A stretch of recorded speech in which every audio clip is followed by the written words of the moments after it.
10 are reported dead as a 7.8 magnitude quake knocks down buildings in Turkey and Syria.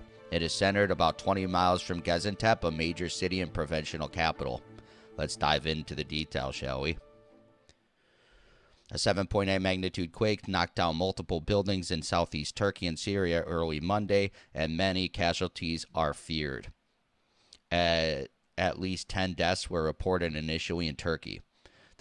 In southwest Syria, the opposition's Syrian civil defense described the situation in the rebel-held region as disastrous, adding that entire buildings have collapsed and people are trapped under the rubble. That's awful. The civil defense urged people to evacuate buildings to gather in open areas. The U.S. Geological Survey said the quake was centered about 20 miles from Gaziantep, a major city and provincial capital. It was centered 11 miles deep, and a strong 6.7 aftershock rumbled about 10 minutes later. That's terrifying. Turkey's Disaster and Emergency Management Agency, AFAD, said the quake measured 7.4 and was centered in the town of Pezerkik in the Karamanlis province. In Selverfa, at least 10 deaths have been confirmed, according to the governor Salih El-Aham. The temblor was centered in the country's Pezerkik district in Karamanlis province, according to the state-run Anadolu agency, which cited emergency management officials. The outlet published a photo of a pancake building, window coverings exposed to the air, furniture crushed, water fixtures detached from plumbing. Its location was not made clear. President Recep Tayyip Erdogan said the country's Disaster and Emergency Management Authority was ready to respond to requests for rescue and other forms of aid, according to Anadolu. The temblor near the northern border of Syria was followed by the 6.7 earthquake roughly 11 minutes later, the survey said.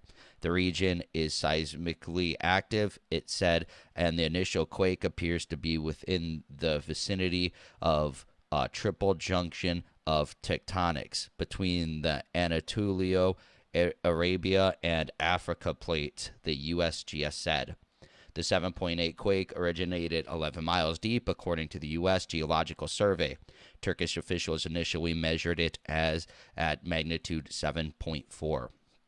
It was also felt in Lebanon and Syria. The country continued to shake as aftershocks rumbled throughout the day. The USGS recorded subsequent temblors of magnitude 5.6, 5.1, and 5.2 in that order. Syria's state media reported that some buildings collapsed in the northern city of Aleppo and the central city of Hena. In Syria's rebel-held northeast, that borders Turkey, several buildings collapsed, according to the opposition's Syrian civil defense. The quake jolted residents in Lebanon from beds, shaking buildings for about 40 seconds. Many residents of left their homes and took to the streets or drove in their cars away from the buildings. It's crazy. Turkey sits on top of major fault lines and is frequently shaken by earthquakes. 18,000 people were killed in a powerful earthquake that hit northeast Turkey in 1999, or northwest Turkey rather. The recorded history of earthquakes in the region goes back hundreds of years, according to the USGS, which said Monday's temblor happened in either the East Anatolia fault zone or the Dead Sea Transform fault zone.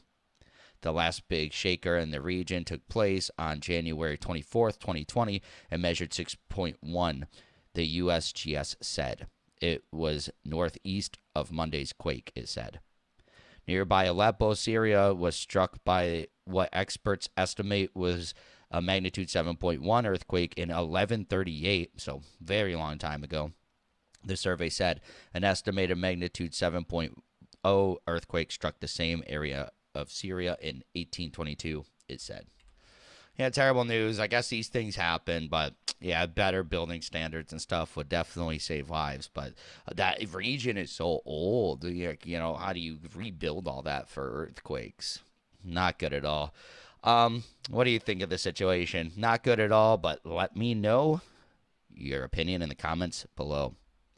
Also, please give this video a like, subscribe to the channel for daily news updates, hit that notification bell, and share this video to help spread the news.